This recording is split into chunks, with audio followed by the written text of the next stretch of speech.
بہت سے تجزیہ کار اور مبصرین بار بار اس بات کے اوپر لکھ بھی رہے ہیں اور تجزیہ بھی دے رہے ہیں کہ امریکہ ایک طرف یہ کہتا ہے کہ اگر ایران کے ساتھ مذاکرات ناکام ہوتے ہیں تو ہم سلیکٹو قسم کی جو کارروائی ہے یا آپریشن ہے وہ کر سکتے ہیں۔ تو پھر اس میں یہ سوال بنتا ہے کہ اگر آپ نے سلیکٹو کارروائی ہی ایران کے اگینسٹ کرنی ہے، یہ تو پھر اتنا بڑا آپ لاؤ لشکر لے کر اس خطے کے اندر آگے ہیں، کیا یہ اسی سلیکٹو کارروائی کے لیے ہے یا معاملہ کچھ اور چھپایا جا رہا ہے؟ اب مزید چیزیں واضح ہونا شروع ہو چکی ہیں کیونکہ اسرائیل کے سابق وزیر اعظم نے ترکی اور پاکستان کا بھی نام لیا ہے، لیکن کس تناظر میں لیا ہے اور موجودہ ٹینشن سے یہ دونوں ممالک کیسے جا کے جڑتے ہیں، اس کے اوپر ہم نے بات کرنی ہے۔ اور چین کی طرف سے ایک اور اہم معلومات ایران کو دی گئی ہے اور پولینڈ کے وزیر اعظم کا بیان بھی سامنے آ چکا ہے۔ ان تمام تر چیزوں کے اوپر ہم نے تیزی سے بات کرنی ہے۔ السلام علیکم، آج تاریخ ہے 19 فروری 2026 اور میں ہوں رضا عباس۔ آپ سے درخواست کے ویڈیو کو لائک اور چینل کو سبسکرائب ضرور کیجیے گا۔ سب سے پہلے میں تیزی کے ساتھ یہ بیان آپ کے سامنے رکھ دیتا ہوں۔ ایک تو یہ کہ ترکی پولینڈ کے وزیر اعظم کی طرف سے بیان دیا گیا ہے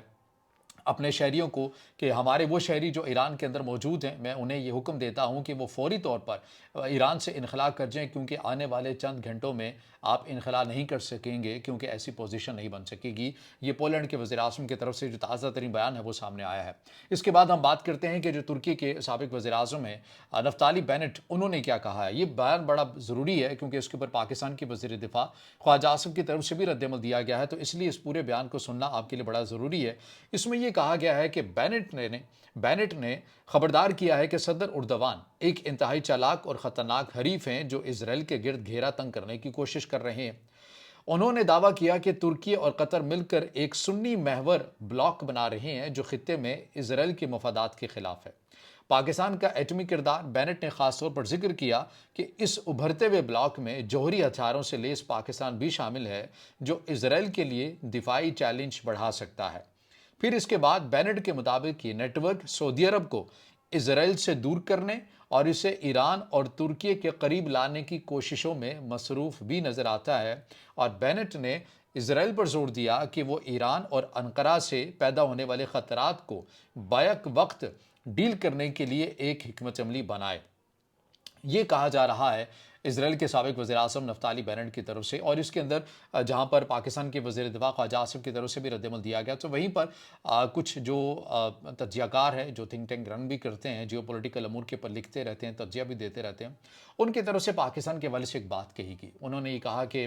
یہ جو بیان سامنے آیا ہے اسرائیل کے سابق وزیر اعظم کا، یہ ایک کھلا پیغام ہے اور اس کے اندر بہت سے نشانیاں بھی ہیں پاکستان کے فیصلہ سازوں کے لیے، اور وہ نشانیاں یہ ہیں کہ آپ ان دنوں امریکہ کے ساتھ بہت سے قربتیں بڑھا رہے ہیں، آپ بورڈ آف پیس کے اندر بھی شامل ہو رہے ہیں، آپ دیگر معاملات کے اندر بھی امریکہ کے ساتھ تعاون کرتے ہوئے نظر آ رہے ہیں۔ تو آپ کو یہ بات ذہن نشین کر لینی چاہیے جو اسرائیل کے سابق وزیر اعظم کی طرف سے بیان دیا گیا، آپ جو کچھ مرضی کر لیں، لیکن آپ کو اسرائیل کس اینگل سے دیکھتا ہے، کس لینس کے ساتھ دیکھتا ہے، یہ آپ کو ضرور یاد رہنا چاہیے۔ اور ترکی کے حوالے سے بھی یہی بات ہے کہ آپ بے شک نیٹو کے اندر شامل ہوگے، بے شک آپ نے ان کے ساتھ قربتیں جس مرضی لیول کے پر بڑھا لی، لیکن آپ کو یہ پتا ہونا چاہیے کہ اسرائیل آپ کو کس لینس سے دیکھتا ہے۔ اس نے اپنی ٹارگٹ والی بک کے اندر آپ دونوں ممالک کے نام پہلے سے درج کیے ہیں، تو اگر اس خطے کے اندر اگر محض ایران کے اوپر اگر ایسی صورتحال پیدا ہوتی ہے تو یہ مت سمجھیے گا کہ یہ آگ فقط ایران کے دروازے تک ہے یا آپ کی دہلیز تک نہیں آئے گی، بلکہ اس نے بھی آگے بڑھنا ہے، کیونکہ اسرائیل کے سابق وزیر اعظم کا جو بیان ہے کوئی معمولی بیان نہیں بلکہ غیر معمولی ہے۔ یہ ایک علیحدہ ڈیبیٹ ہے کہ اس کے اندر کامیابی ملتی ہے پاکستان کے اوپر حملہ کر کے، ترکی کے اوپر حملہ کر کے کامیابی ملتی ہے نہیں ملتی ہے، یا ایران کے اوپر بھی حملہ کر کے کامیابی ملتی ہے نہیں ملتی ہے، ایک علیحدہ ڈیبیٹ ہے۔ لیکن یہ ممالک آپ کو کس نظر سے دیکھتے ہیں، کیا نقطہ نظر ہے ان کا، یہ بڑا ضروری ہے ذہن نشین کر لینا۔ اس کے علاوہ وال اسٹریٹ جرنل کے اندر جو خبر سامنے آئی ہے اس میں بتایا گیا ہے کہ مذاکرات ناکام ہونے کی صورت میں جنگ کی تیاری کی جا رہی ہے۔ ایران کے رہنما یہ سمجھتے ہیں کہ ان کی تاریخ کی سب سے بڑی دھمکی ہے، وہ مذاکرات چاہتے ہیں لیکن جنگ کی صورت میں بقا یقینی بنانے کے لیے بھی تیاریاں کی جا رہی ہیں۔ اب نئے ہرمز میں افواج کی تعیناتی ایران کی طرف سے کر دی گئی ہے، یہ وال اسٹریٹ جرنل کی خبر میں آپ کو بتا رہا ہوں۔ I R G C navy کو اب نئے ہرمز میں آگے تعینات کیا گیا ہے۔ 16 فروری سے متعدد روزہ بحری مشقیں، تیز رفتار کشتیاں، میزائل اور ڈرونز ٹیسٹ کیے گئے ہیں۔ بعض حصوں کو عارضی طور پر بند بھی کر دیا گیا ہے۔ عالمی تیل سپلائی تقریباً 20% متاثر کرنے کی صلاحیت کا مظاہرہ ایران نے کیا ہے اس خبر کے مطابق۔ پھر اس کے علاوہ اسی خبر کے مطابق ایران نے اپنی ایک ڈیفنس سسٹم، ایک نئی حکمت عملی کو دوبارہ سے زندہ بھی کیا ہے۔ موزیک ڈیفنس اس کو کہا جاتا ہے۔ یہ حکمت عملی کیا ہے کہ آپ کے جتنے بھی فیصلہ ساز ہیں، چاہے وہ سیاسی قیادت ہے، چاہے وہ عسکری قیادت ہے، چاہے وہ دیگر کسی اور نوعیت کی قیادت ہے، انہیں آپ نے ایک جگہ کے اوپر یکجا نہیں کرنا، بلکہ انہوں نے کہاں پر رہنا ہے، کب رہنا ہے، پورا ایک سکیجول اور پوری ترتیب بنا لی گئی ہے اور اس حکمت عملی کو زندہ کیا گیا ہے تاکہ اگر بدقسمتی سے اگر ایک جگہ پر حملہ ہوتا ہے اور محض اگر کوئی ایک پرسنالٹی نشانہ بنتی ہے تو ایسا نہ ہو کہ ساری کی ساری جو قیادت ہے وہ نشانہ بنے۔ یہ ایران اور اسرائیل کی 12 روزہ جنگ کے دوران ہم نے یہ ایران کا فیلئر دیکھا تھا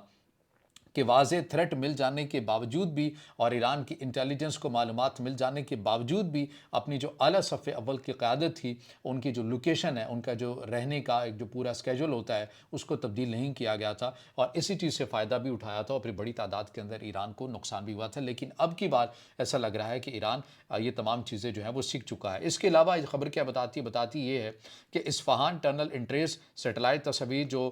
پلانٹ لیبس کے ذریعے یا رائٹرز کے ذریعے سے سامنے آئی ہیں، اس کے ذریعے بتایا جا رہا ہے کہ ایران کی طرف سے اپنے جوہری جو مقامات ہیں، تنصیبات ہیں، انہیں بالکل بند کر دیا ہے ہر طرح سے، کوئی اس کے اندر بھی داخل نہیں ہو سکتا۔ اس سے متعلق ہم آپ کو پہلے بھی بتا چکے ہیں اور اس کے ساتھ ساتھ فضائی دفاع کو سخت کر دیا گیا ہے، باوار 373 اس کو مزید اپڈیٹ بھی کر دیا گیا ہے۔ اچھا، یہاں پر ضمن میں یہ بھی عرض کرتا ہوا چلوں کیونکہ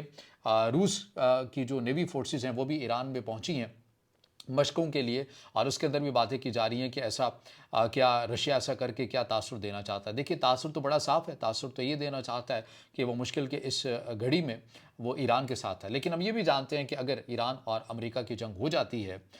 تو اس میں اگر امریکہ کی طرف سے ایران کے اوپر حملہ کیا بھی جاتا ہے تو روس آپ کو دور دور تک نظر نہیں آئے گا، کیونکہ اس کی وجہ آپ کو پتہ ہے کہ ایران کی اپنی خارجہ پالیسی ہے، وہ کسی کے ساتھ مل کر نہیں لڑتے ہیں، کسی کی وجہ سے نہیں لڑتے ہیں، بلکہ انہوں نے پورا کا پورا جو اپنا دفاع کا ایک ماڈل بنایا ہوا ہے وہ کسی کے اوپر انحصار نہ کرنے والا ہے۔ اور ہم نے اس سے پہلے بھی دیکھا تھا ایران اور اسرائیل کی 12 روزہ جنگ کے دوران بھی رشیا کی طرف سے کوئی معاونت، کوئی مدد انٹیلیجنس شیئرنگ کی مد میں ہو سکتی ہے، ٹیکنالوجی کی مد میں ہو سکتی ہے، لیکن یہ جو باتیں کی جا رہی ہیں کیا گراؤنڈ کے اوپر رشیا اپنی فورسز دے گا؟ نہیں، ایران کی خود خارجہ پالیسی کی اگینسٹ ہے کہ وہ کسی کو اپنی مدد کے لیے بلائے، تو اس لیے رشیا اس حد تک تو تاثر دے رہا ہے، لیکن عملی طور کے اوپر رشیا کبھی بھی ایران کے ساتھ آپ کو میدان جنگ کے اندر نظر نہیں آئے گا۔ اس کے علاوہ ایک اور جو چیز ہے وہ ہمارے سامنے آ رہی ہے خبر، CNN نے ایک بریکنگ نیوز بھی دی ہے، اس میں بتایا گیا ہے کہ ٹرمپ نے حتمی فیصلہ نہیں کیا، لیکن امریکی جو فوج ہے وہ ایران پر حملے کرنے کے لیے تیار ہیں اور ہفتہ 21 یا اتوار سے اس کا ممکنہ طور کے پر آغاز ہو سکتا ہے۔ آج 19 فروری 2026 ہے، تو یہ اس ویکنڈ کی بات کی جا رہی ہے کہ اس ویکنڈ کے اندر کچھ نہ کچھ بڑا ہو سکتا ہے اور نجی مشاورت اتحادیوں سے رائے، فوائد اور نقصانات پر غور کیا جا رہا ہے۔ یعنی اس خبر کے مطابق بتایا جا رہا ہے کہ ٹرمپ ابھی اپنے مشیروں سے یا عسکری حکام سے باتیں کر رہے ہیں کہ اگر ہم ایسا کریں گے تو ایران ہمیں کس حد تک نقصان پہنچا سکتا ہے، ہمیں کیا کرنا چاہیے، کس حد تک ہم اپنا نقصان کم سے کم کریں۔ اب خبر یہ بھی سامنے آ رہی BBC اردو میں دیکھ رہا تھا کہ شام سے مزید اپنی فوج کا انخلا کر رہا ہے امریکہ، اس کے علاوہ دیگر اردن کے اندر سے بھی جو انخلا ہے وہ کیا جا رہا ہے اپنی فوج کا، تاکہ اگر ایران جب رد عمل دے گا تو ایسا نہ ہو کہ ہمارے جو فوجی ہیں وہ نشانہ بنے۔ تو آس پاس کے ممالک سے بڑی تعداد کے اندر امریکہ جو ہے وہ اپنے فوجیوں کو اپنی بیسز سے نکال رہا ہے، باہر لے کر جا رہا ہے، اپنے ملک میں واپس بلا رہا ہے۔ یہ تمام تر وہ چیزیں ہیں جو ہمارے سامنے آ رہی ہیں۔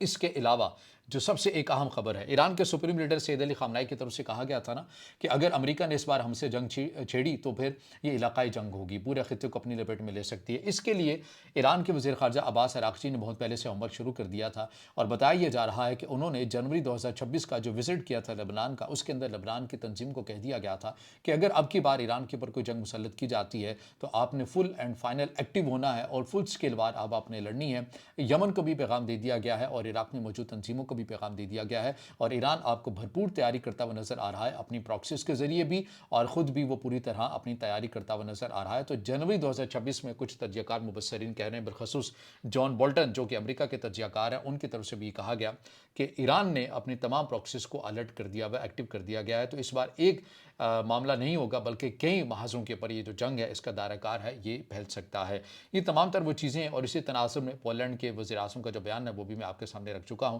اب یہ تمام تر وہ چیزیں ہیں، اپڈیٹس ہیں